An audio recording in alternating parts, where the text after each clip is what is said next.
Hallelujah. आइए हम वचन को देखते हैं। मत्ती रचित सुसमाचार 11 अध्याय उसका 28 वचन, जहाँ पर यूं लिखा हुआ है, हे सब थके और बोझ से दबे लोगों, मेरे पास आओ, मैं तुम्हें विश्राम दूंगा। मेरे प्रियो, मसीह के इस वचन को कहने का मतलब केवल स्वर्ग में जाने से ही नहीं था, वरन उस बातों से था जो इस पृथ्वी पर रहते हुए बहुत से लोग जो कार्य करते हैं, जैसे कि कोई कुली कबाड़ी का काम करता है, वह देखता है, वह सोचता है वह व्यक्ति कि मैं कब जो है मेरा ये काम खत्म होगा और उसके अलावा मैं अच्छी स्थिति में पहुंचूंगा। कोई सब्जी बेचने का एक छोटा सा टोकरी लेकर बैठता है तो वो ये सोचता है कि कब मेरी सब्जियों की बड़ी दुकान होगी। तो इस तरीके से जो पृथ्वी पर रहते हुए इस कार्य को करते हैं, उन्हें उनके मकसद तक पहुंचने में और सहायता करने में जो है परमेश्वर विश्राम देने की बात को कहते हैं। मतलब कम शब्दों में अगर हम बोले तो परमेश्वर का यहाँ पर विश्राम शब्द का इस्तेमाल करने से मतलब यह रहा कि पृथ्वी पर रहते हुए विश्राम को पाना, मतलब आनंद को पाना। आमीन। मेरे प्रिय, विश्वासी परमेश्वर की इच्छा के अनुसार तो स्वर्ग जाएंगे ही जाएंगे और वह स्वर्ग का ही विश्राम आखिरी विश्राम होगा। आमीन। पर इस पृथ्वी पर रहते हुए क्या? तो इस पृथ्वी पर रहते हुए विश्राम पाने वाली जो बात परमेश्वर ने कहा, उनका मतलब यह था कि एक नया संबंध या ताजगी पाकर नए मकसद की ओर जाने से है। अब हम देखते हैं मेरे प्रियो कि इस विश्राम मतलब कि जो यह वचन है, इसका 3 भेद पाया जाता है। मैं वो आपके सामने में जो है वो बांटना चाहूंगी। पहला भाग जो है लक्ष्य की प्राप्ति हेतु ताजगी, नया जोश और बल पाना है। हालेलुया। तो मेरे प्रियो, इस प्रथम भाग में जब हम देखते हैं बाइबल के अनुसार पे, तो परमेश्वर पिता जो है हमें सबसे पहला नमूना दिए अपने कार्यों को करने के लिए, जो है वो परमेश्वर पिता ने हमें नमूने के रूप में उत्पत्ति की पुस्तक 2 अध्याय उसका 1 और 2 वचन पे कि परमेश्वर यहोवा ने विश्राम किया और जिस दिन उन्होंने विश्राम किया वह उस दिन को परमेश्वर ने पवित्र ठहराकर आशीषित भी किया। परमेश्वर पिता ने प्रथम 6 दिन में पूरी पृथ्वी की सृष्टि की और अब नई योजना बनाई, जिसमें उन्होंने कहा कि आओ हम अपने स्वरूप में मनुष्यों को अपनी समानता के अनुसार बनाएं।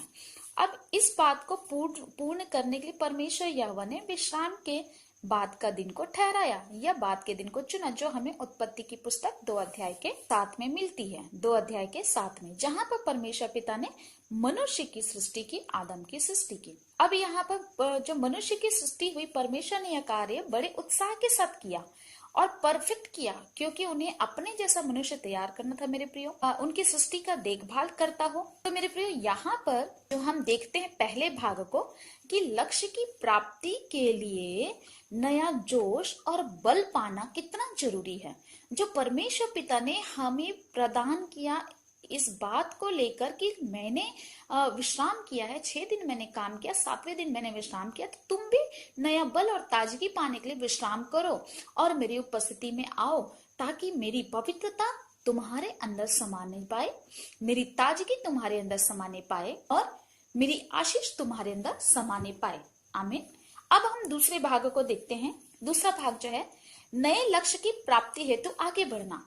अब जब ताजगी आ जाती है मेरे प्रियो, जब परमेश्वर की उपस्थिति में हम जाते हैं, विश्राम करते हैं, तो क्या होती? ताजगी आ जाती। अब ताजगी आने के बाद में परमेश्वर अपनी योजना, अपनी बुद्धिमत्ता को हमारे जीवन में प्रदान करते हैं और उसके साथ में ही लक्ष्य की प्राप्ति करने हेतु जो है किस तरीके से आगे बढ़ना है, इस बात को परमेश्वर पिता का आत्मा हम पर प्रकट करते हैं। आमीन। हालेलुया। जिस तरीके से जो है हम देखते हैं किसी कार्य को करने वाले व्यक्ति या बिजनेसमैन जो होते हैं, कुछ समय के लिए अपने कार्यों से अवकाश को लेते हैं, छुट्टी को लेते हैं और वो बाहर घूमने जाते हैं, अपने परिवार के साथ जाते हैं, अपने दोस्तों के साथ जाते हैं और वहां पर तरोताजा होकर आते हैं।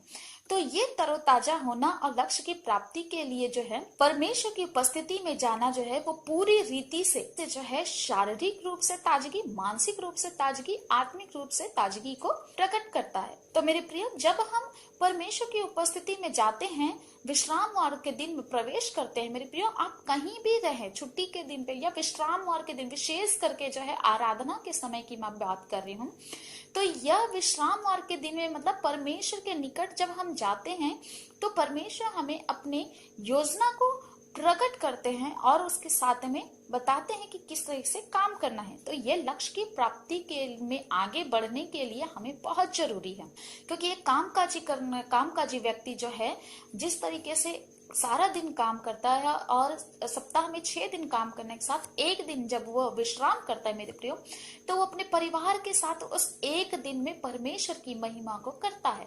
और जो परमेश्वर की महिमा नहीं करते हैं तो भी वे अपने परिवार के साथ में रहते हैं, उनके साथ में अपना समय व्यतीत करते, पर उनके बीच में शांति क्षण भर की रहती। पर परमेश्वर के अनुसार पे जब हम विश्राम में प्रवेश करते हैं, उस दिन में प्रवेश करते हैं, तो परमेश्वर की ताजगी और आनंद और शांति जो है वो हमारे लिए पूरे सप्ताह तक बनी रहती है।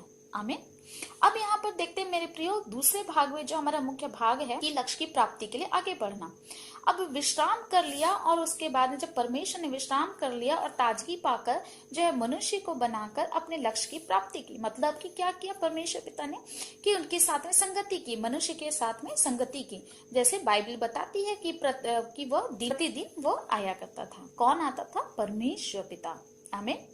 फिर उसके बाद में हम देखते हैं कि जब हम परमेश्वर की उपस्थिति में जाते हैं तो विश्राम दिन को स्वयं के साथ संगति करने और ताजगी देने के लिए निर्गमन की पुस्तक 20 अध्याय और व्यवस्था विवरण 5 अध्याय के 14 में कानून के रूप में परमेश्वर ने मानव जाति को दिया। ये प्रत्येक मानव जाति के लिए है कि विश्राम और दिन में परमेश्वर ने विश्राम किया तो तुमको भी मानना है, तुम्हें फॉलो करना है। इस बात को परमेश्वर पिता ने व्यवस्था विवरण और निर्गमन में बहुत अच्छी तरीके से दे दिया है, ताकि नया बल पाए और नए बल पाकर जो है अपने लक्ष्य की प्राप्ति की ओर बढ़े। तो मेरे प्रियो ध्यान रखिएगा कि जब परमेश्वर पिता ने विश्राम के दिन को निर्धारित किया तो हमारा शत्रु जो है इस विश्राम और दिन को चुराने की कोशिश करता है। और बहुतेरे ऐसे काम वाली जगह होती है, ऐसा बिजनेस होता है जहां पर जो है वो विश्राम और दिन को जो है मानने के लिए छुट्टियां नहीं दी जाती है। मतलब आपके छुट्टी के पल का भी जो है इस्तेमाल कर लिया जाता है भरपूरी के साथ में आपको वापस कार्यस्थल पे बुलाकर। और जब विश्राम और दिन को परमेश्वर ने ठहराया तो आज बहुतेरे देश में मेरे प्रियो 6 दिन काम का समय होता है और 7वें दिन जो है मेरे प्रियो वहां पर विश्राम आराम करने के लिए, रेस्ट करने के लिए जो है वो लोगों और सरकार के जरिए कानून बनाया जाता है। ये बाइबल से शुरुआत हो, पर आने वाले दिनों में मेरे प्रियो यह भी हो सकता है और बहुत सारी जगह में देखने के लिए मिलता है जो कि शुरुआत हो चुकी है कि दुष्ट हमारा शत्रु जो है परमेश्वर के जरिए नियुक्त किया गया है वह समय को चुराना ले और हमारे बॉस के जरिए जो है, हमारे साथ काम करने वाले लोगों के जरिए जो है, हमारे अधिकारी के जरिए जो है उस समय को बंद कर दिया जाए और विश्राम के समय मतलब आनंद के समय में भी जो है, रेस्ट करने के समय में भी आपको काम पे जाना पड़ जाए। ऐसी बातों के लिए, ऐसे सिचुएशन के लिए पहले से हमें तैयार रहना है। हमारा संगति परमेश्वर के साथ निरंतर होते रहना है। परमेश्वर की उपस्थिति में जाकर हम अपने जीवन, घर, कार्य क्षेत्र, संगति, उसके अलावा पे व्यापार, उसके अलावा पे आत्मिक उन्नति के लिए परमेश्वर की योजना को पाकर जो है वो दुष्ट के गढ़ पर हमला कर सकते हैं। मेरे प्रियो यहाँ पर बोझ से दबे हुए लोगों, प्रभु यीशु मसीह ने जब कहा इस वचन को तो बोझ से दबे हुए लोगों जो है यहाँ पर चिंता और फिक्र में दबे हुए लोग तो हैं ही। परमेश्वर के काम में निरंतर लगे हुए लोगों के ताने सुनते हुए, लोगों की गालियां सुनते हुए, नाना तरह के तंत्र मंत्र के का वार झेलते हुए जो है वे भी काम करते करते थक चुके। उनके लिए भी परमेश्वर के ओर से यही अनंत आशा है और अनंत जो है वो प्रतिज्ञा है मेरे प्रियो कि मैं तुम्हें विश्राम दूंगा। आमीन, हालेलुया। फिर उसके बाद देखते हैं कि जब हम परमेश्वर की योजना के अनुसार दुष्ट के गढ़ को ढाते हैं, उस पर हमला करते हैं तो क्या होते हैं? जय पाते हैं, क्योंकि जिस जय को पाने के लिए परमेश्वर की ताजगी, परमेश्वर का जोश हमारे जीवन में कार्य करता है। और जब परमेश्वर से हमें ताजगी और जोश मिल जाती है तो जीवन की निराशा, हर एक तरह की हानि, अस्वस्थता आदि पर और अपनी चिंताओं पर भी लोग जय को पा लेते हैं। यह पाना परमेश्वर के लोगों मतलब विश्वासियों के लिए बहुत जरूरी होता है, क्योंकि जब तक मनुष्य विश्राम या आराम ना कर ले वह किसी भी कार्य को फुर्ती के साथ, उत्साह के साथ नहीं कर सकता। आराम न होने के कारण पे जो है शरीर में बहुत तरह की तकलीफें होने लग जाती हैं, मानसिक रूप से जो है अस्वस्थ हो जाते हैं व्यक्ति। उसके अलावा पे जो है बहुत सी बीमारियां घेर लेती है और काम पे मन भी नहीं लगता है, ये सभी जानते हैं। इसलिए परमेश्वर ने ताजगी देने के लिए, लक्ष्य को जो प्राप्त करने के लिए परमेश्वर पिता ने विश्राम को ठहराया, रेस्ट को ठहराया, क्योंकि परमेश्वर ने स्वयं जो है वो विश्राम को किया था। परमेश्वर पिता ने जिस बात को ठहरा दिया तो सो ठहरा दिया होता है। अब हम इसके साथ में तीसरे भाग को देखेंगे जो इस वचन का मुख्य भाग है। ये तीसरा भाग जो है ये आनंद मनाना है। पिता ने विश्राम के रूप में देने की प्रतिज्ञा की है। विश्राम मतलब जहां पर कोई चिंता नहीं, कोई काम का फिक्र नहीं, किसी भी तरीके का निराशा नहीं, किसी भी तरीके का जो है वो कह सकते हैं कि जिम्मेदारी वाली बात नहीं, किसी भी तरीके का ये चिंता नहीं कि इसके लिए काम करना है, उसके लिए करना है, ऐसा करना है, वैसा करना है, ये वाली कोई भी बात नहीं। यहाँ पर परमेश्वर विश्राम के दिन का उद्देश्य को पूरा होने के लिए घोषणा करते हैं। जब यहाँ पर मेरे प्रियो विश्राम की बात प्रभु यीशु मसीह ने कहा कि मैं तुम्हें विश्राम दूंगा, तो यहाँ पर प्रभु यीशु मसीह के जरिए एक घोषणा हो रही है कि परमेश्वर की उपस्थिति में लोग रहते हुए आनंद को मनाते हैं। जैसे कार्यों से छुट्टी लेकर लोग आपस में मिलते हैं, खाते पीते हैं, संगति करते हैं, बातचीत के दौरान सलाह भी लेते हैं, वैसे ही परमेश्वर की आज्ञा के अनुसार पे उनकी उपस्थिति में जाना जरूरी है। और जब जाते हैं तब नया बल और आनंद मिलता है मेरे प्रिय। जब कोई काम के लिए व्यक्ति 6 दिन कार्य कर रहा है और उसके साथ में इसको सफलता नहीं मिल रही है, फिर भी इसको क्या चाहेगा, मानसिक रूप से परेशान होता है और वो रेस्ट करना चाहता है। और मानसिक रूप से जो है वो रेस्ट कब मिलता है, जब हम अपने लोगों के बीच में रहते हैं। उसके अलावा पे ऐसे लोगों से बातचीत होती है जिनसे हमें संगति करना अच्छा लगता है, आनंद, उनकी संगति से, उनके बातों से हमें आनंद मिलता है, प्रकृति को देखना अच्छा लगता है। तो वैसी प्रकृति को देख कर भी परमेश्वर हमें मानसिक रूप से जो है वो शांति देते हैं और हम परमेश्वर का बहुत अच्छी तरह से धन्यवाद कर सकते हैं प्रकृति को भी देखकर। मेरे प्रियो, आनंद मनाने की बात को हम इस तरीके से भी समझ सकते हैं कि जैसे पुराने समय में जो है राजा महाराजा हुआ करते थे। बाइबल भी इस बात को बताती है कि बाइबल के समय में भी राजा महाराजा हुआ करते थे और जब वे अपने शत्रु के गढ़ को ढाने के लिए जाते मेरे प्रियो, तो वहां पर सेना जो है वो सेनापति की अगुवाई में चला करती थी और शत्रु के गढ़ को ढाने के लिए जो है योजनाबद्ध तरीके से हमला किया करती थी। और जब हमला किया करती मेरे प्रियो तो वहां पर जीत पाती और जीत हासिल करके लौटा करती थी। उस शत्रु के जगह पे अपने झंडे को, जय के झंडे को जो है वहां पर गड़ाकर अपना अधिकार को कर लिया करती और वहां से भरा पूरा होकर धन संपत्ति लेकर शत्रुओं के चीजों पे कब्जा कर लौटा करती थी मेरे प्रियो। और आनंद को मनाती अपना राजा जो है अपनी सेना के साथ में, अपनी प्रजा के साथ में जीत का आनंद मनाया करते थे। सेना भी आनंद मनाती और राजा और प्रजा भी आनंद मनाया करते थे। उपहारों का आदान प्रदान और उल्लास और हर्ष हुआ करता था, जय जयकार घोष हुआ करता था। ये एक आनंद था मेरे प्रियो। ठीक ऐसे ही परमेश्वर हमारे जीवन के लिए रखते हैं और आज भी रखे हुए हैं।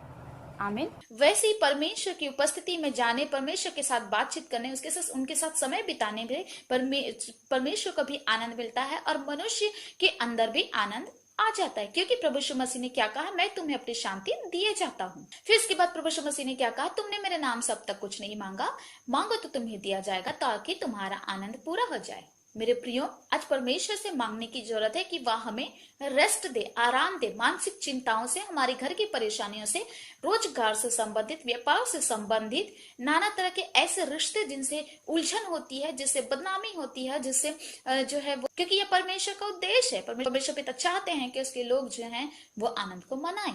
परमेश्वर पिता नई योजना देते हैं और जीवन की कठिनाइयों से बाहर निकलने में सहायता करते हैं और आनंद की प्राप्ति मनुष्य को होती है। जब हम व्यवस्था विवरण 6 अध्याय का 10 और 11 को देखते हैं मेरे प्रियो, तो यहाँ पर उस तरह का लिखा, देश या स्थान पर लेकर परमेश्वर जाए जिसके देने की शपथ परमेश्वर पिता ने खाई है, वह भरा पूरा घर, दाख की बारी, और जब दाख की बारी होगी। इस तरीके से आप वचन को देखिएगा। तो मेरे प्रियो, यहाँ पर परमेश्वर पिता ने जो है बहुत सी बातों को कहा, भरा पूरा घर, दाख की बारी में दूंगा। और उसके आगे वचन पे यूं भी लिखा हुआ है कि जहां पर तुमने फसल नहीं काटी, जहां पर तुमने बोया नहीं, जहां पर तुमने मेहनत नहीं किया, वहां उस जगह को मैं तुम्हें दूंगा, वहां की अनाज तुम खाओगे, वहां की उपज तुम खाओगे, और जिस घर को तुमने बनाया नहीं उस घर पे तुम रहोगे। मतलब परमेश्वर यहाँ पर जब हम उसकी उपस्थिति में जाते हैं, हम रेस्ट करते, तो परमेश्वर ने योजना के साथ में हमें आनंद मनाने के लिए किस तरीके से कार्य करना है स्टेप बाय स्टेप बताते हैं। और कभी कभी परमेश्वर इस तरीके से कार्य करते कि वो पहले से कार्य कर लिए होते हैं, पर उससे बेहतर तरीके से लोगों के सामने प्रस्तुत करने में परमेश्वर पिता मदद करते हैं। वो परमेश्वर से हमें मांगना है कि हमें शांति को दे और आनंद को दे। परमेश्वर ने जिन बातों को, जिन कामों को ठहराया, जिस रिश्ते को ठहराया, तो परमेश्वर उस रिश्ते में आनंद भी देता। अगर आपकी बात किसी से एक बार भी हो जाती जिसे परमेश्वर ठहराया है, तो वहां पर आनंद होता है। जब आगे बढ़े तो परमेश्वर ने जिस बात को, जिस आशीष को, जिस कार्य को, जिस जॉब को, जिस घर को, आमीन, जिसे आपने बोया नहीं है, जिस पर आपने मेहनत नहीं किया है, उससे भी परमेश्वर अपने प्रेम, अपनी संगति के कारण हम विश्वासियों के जीवन में गवाही के रूप में देते हैं, ताकि हम परमेश्वर के आनंद को महसूस कर लें। मेरे प्रियो, जब इजरायली यरदन पार होकर यरीहो के पास से पहुंचते तो कुछ देर वहां पर विश्राम किए थे, और जब विश्राम किए तो क्या हुआ, परमेश्वर ने अपने दूत मिकाएल को भेजकर अपनी योजना को यहोशू को बताया और इजरायलियों पर प्रकट किया कि इस नगर को जीतने के लिए आपको कैसे कैसे काम करना होगा। परमेश्वर ने अपने दूत को भेजकर सहायता किया। अब ये नगर को ना इजरायलियों ने बनाया था, ना यहोशू ने बनाया था, परंतु जीतने के लिए परमेश्वर ने यहाँ पर अपने दूत को भेजा और बताया कि क्या कार्य करना है। जहाँ पर 7 दिन तक का चक्कर लगाना था और आखिरी में फिर उसके बाद में जय घोष करने की बात थी। हालेलुया। और जब परमेश्वर पिता अपनी सहायता को हमें देते हैं तो क्या करते हैं, हमें ताजगी और बल भी देते हैं कि हम उस गढ़ को ढा दे, जिससे हमें निराशा मिलती, जिससे असफलता मिलती है, जो परमेश्वर के निकट जाने से रोकती, उस गढ़ को ढा दे, ताकि हम उस गढ़ को ढा कर जिस परिवार को, जिस संगति को, जिस दोस्ती को, मिनिस्ट्री के जिस क्षेत्र को रखा है, उसमें प्रवेश करे और आनंद मनाए और जय जयकार करें। आमीन, हालेलुया। परमेश्वर के को जब हम पुकारते मेरे प्रियो, तो वह हमारे निकट रहते हैं। आप देखेंगे व्यवस्था वीरों की पुस्तक 4 अध्याय का 7 वचन पे हमें यह बात मिलती कि जब हम पिता को पुकारते हैं तो हमारे पास रहते हैं और जिससे हमें आनंद प्राप्त होता है।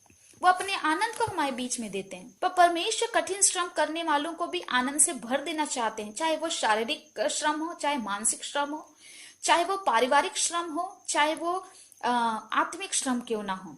एक प्रार्थना योद्धा के लिए भी परमेश्वर रेस्ट को देते हैं, एक आराम को देते हैं, एक शांति को देते हैं उनसे बातचीत करके। प्रार्थना योद्धा जो बहुत अच्छे तरीके से जानते हैं कि परमेश्वर की उपस्थिति में कितना आराम और आनंद होता है। बीते दिनों में मैं बहुत ज्यादा अपने मिनिस्ट्री के एरिया में परेशान हो गई थी। जब मैं बाहर गई थी यूपी की तरफ में, तो वहां पर मैं बहुत ज्यादा परेशान हो गई थी। पर परमेश्वर ने जो है दूसरे 2 दिन के बाद में जब बहुत ही ज्यादा कठिनाई, तो परमेश्वर ने मुझसे बातें किया सुबह सुबह, और उसके बाद से मैं आनंद से भर गई, एक ताजगी के साथ मैं भर गई, और मैंने फिर से एक नए जोश और ताजगी के साथ में परमेश्वर के कार्य को चालू किया। और जैसे कार्य को चालू किया मैंने आनंद को पाया, परमेश्वर की उपस्थिति में गई तो मुझे आनंद हुआ। ऐसे ही आप सबके लिए है। हालेलुया। आज वर्तमान में कोरोना रूपी महामारी से सारा संसार मेरे प्रियो हिल गया है, परंतु जितनों ने परमेश्वर को पुकारा उन्होंने चंगाई और छुटकारे को पाया है। मेरे प्रियो, परमेश्वर पिता ने बीते दिनों में जो मुझसे भविष्यवाणी को कराया था खुदा बाप ने कोरोना के विषय में, वो सभी आप लोगों ने जाना होगा, और नहीं जाने हैं तो कृपया करके आप मेरे चैनल को जो है उसमें सर्च करके देखें। तो परमेश्वर पिता ने जो है छुटकारे को दिया और लोगों ने उसकी महिमा को देखा अपने जीवन में। परमेश्वर ने अपनी भविष्यवाणी के अनुसार पे जो है वो रोग प्रतिरोधक क्षमता को बढ़ाने की बात को कही थी और प्रतिज्ञा को पूरा भी किया। मेरे प्रियो, आपने देखा है कि बहुत से डॉक्टर चाहे भारत के हों चाहे भारत के बाहर से भी हों, उन लोगों ने इस बात को प्रमाणित किया, उनसे होकर परमेश्वर ने अपनी भविष्यवाणी को जो है वो प्रमाणित कर दिया कि हम भारतीयों के अंदर में परमेश्वर पिता ने रोग प्रतिरोधक क्षमता को बढ़ा दिया है। भारतीयों की रोग प्रतिरोधक क्षमता काफी ज्यादा है और देशों की तुलना में। परमेश्वर वादे को पूरा करने वाला परमेश्वर है। परमेश्वर पिता की इच्छा के अनुसार जो है इस कोविड-19 के लिए, कोरोना के लिए, यशायाह 14 और 3 वचन के अनुसार मेरे प्रियो, मैं इस बात को बताना चाहूंगी जो बीते दिनों में परमेश्वर पिता ने जुलाई और इस अगस्त महीने के पहले सप्ताह को खुदा ने फिर से एक भविष्यवाणी के शब्द को कहा। यहाँ पर यूं लिखा हुआ है यशायाह 14 का 3 में, जिस दिन यहोवा तुझे तेरी पीड़ा और घबराहट से, उस कठिन श्रम से जिसमें तू दास था, विश्राम देगा। फिर उसके बाद में आगे 14 का 7 को देखते हैं। पृथ्वी चैन से है, लोग आनंद से जयजयकार करते हैं।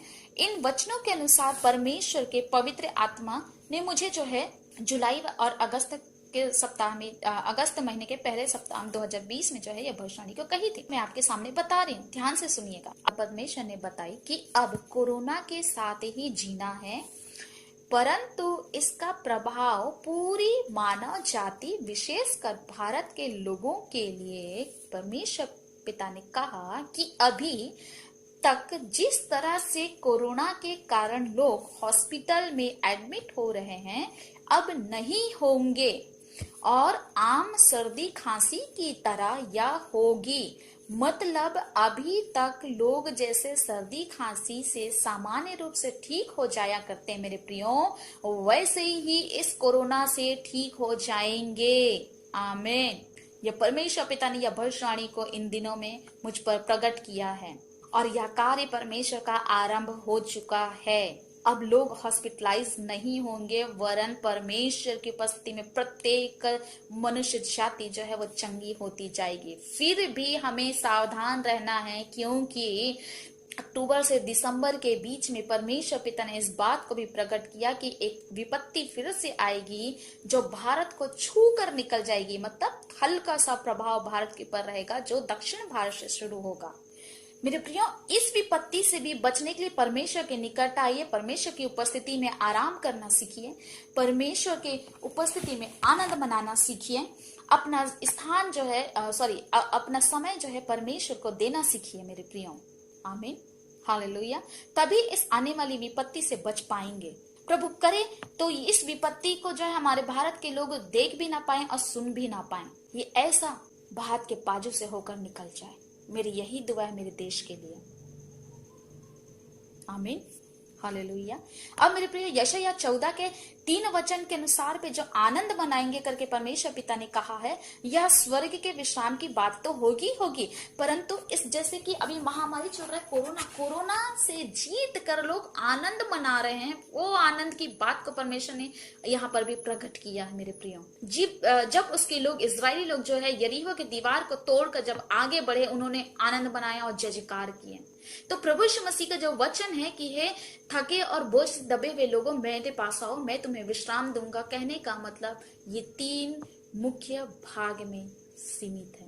हम सीमित नहीं कर सकते हैं क्योंकि प्रभु की योजना असीमित। आमीन, हालेलुया। पर मेरे प्रियो, इसके साथ परमेश्वर ने एक चेतावनी भी दिया है।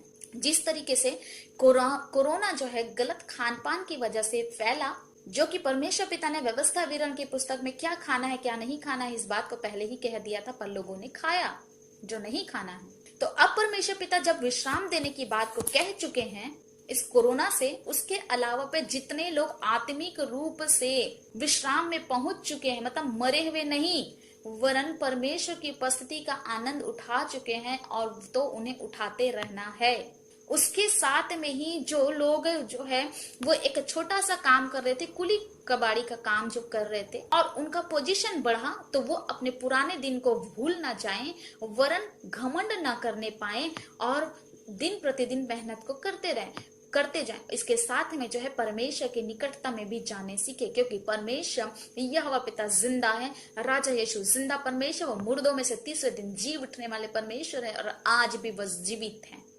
पवित्र आत्मा की सामर्थ के जरिए ही मेरे प्रियो आप विश्राम में प्रवेश कर सकते हैं। आइए हम देखते हैं जो परमेश्वर पिता ने चौकसी करने के लिए कहा, एक चेतावनी को दिया जो व्यवस्था विवरण 6 अध्याय के 12 में लिखा हुआ है। यहाँ पर परमेश्वर पिता जो है मनुष्यों को अपने आनंद और विश्राम की चौकसी करने के लिए कहा है और परमेश्वर के साथ बने रहने के लिए कहा है, क्योंकि उसकी संगति और योजना को जब तक हम ना पाले तब तक हम आनंद और जयजयकार नहीं मना सकते हैं। क्योंकि थोड़ी सी लापरवाही जो है कोविड-19 के खतरे में मनुष्य जाति को डाल दी, और वैसे ही मेरे प्रियो जो है वो और अन्य विपत्ति भी जो है हमें खतरे में ना डाल दे। जब हम परमेश्वर की ओर दृष्टि करते हैं तो हम उसके बल को, उसकी ताजगी को पाते हैं। व्यवस्था विवरण 6 अध्याय का 12 वचन।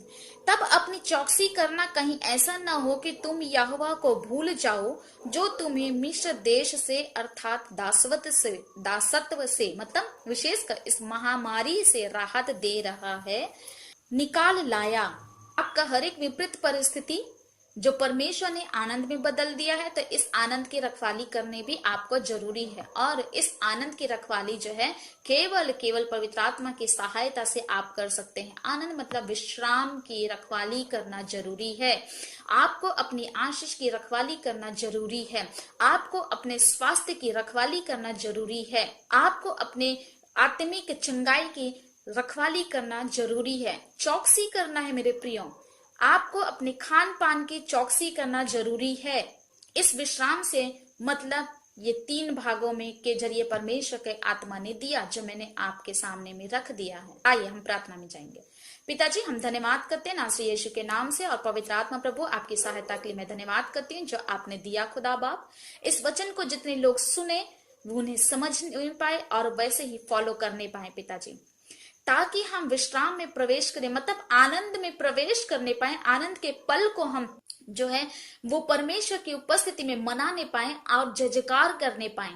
जैसे इजरायली लोगों ने जब यरीहो की दीवार को तोड़ दिया, तो वो उसके बाद उस पार जाकर जय जयकार करने लगे, और जब जय जयकार करे तो वो उन्होंने आनंद बनाया, अपने लोगों के साथ में मेल मिलाप किया, संगति की। जब इजरायली मिस्र देश से बाहर निकले रातों रात, और लाल समुद्र 2 भाग में उनके लिए बंट गया, और उसके बाद में जब लाल समुद्र के पार निकल गए, उन्होंने जय जयकार किया और आपको धन्यवाद दिया। वैसे ही मेरे प्रियों का जीवन में भी जय जयकार और आनंद के पल आने पाए आपकी उपस्थिति में। मेरे प्यारे परमेश्वर पिताजी, दया करे खुदा राजा, अपने बच्चों पर, अपने बेटे बेटियों पर, अपने दास दासियों पर तरस खाइए। मेरी यही दुआ है खुदा राजा, इस वचन के जरिए बहुतेरे लोग आशीषित हो। मैं आपसे यही मांगती हूँ पिता, और उनका जीवन बदल जाए, उनकी निराशा आशा में तब्दील हो जाए, उनका दुख है वो आनंद में बदल जाए, उनकी अवनति उन्नति में बदल जाए, उनकी घटी जो है वो बढ़ोतरी में बदल जाए, आप एक उन्नति में बदल जाए। राजा यीशु, मैं यही दुआ करती हूँ आपकी दासी होने के नाते। प्रभु, आपने मेरी प्रार्थना को सुना है। मैं विश्वास करती हूँ बहुत तेरे लोग इस वचन को सुनकर आशीषित हो रहे हैं। मैं विश्वास करती हूँ और आपने इन्हें आशीषित किया है। मैं धन्यवाद करती हूँ। राजा यीशु के नाम से दुआ मांगते सुने कबूल करिए वह पिता। आमीन आमीन। सभी को जय मसीह की। मैं निवेदन करूंगी कि आप लोगों से आप मुझे व्हाट्सएप या कॉल के थ्रू भी कांटेक्ट कर सकते हैं। प्रभु आप सभी को आशीष दे।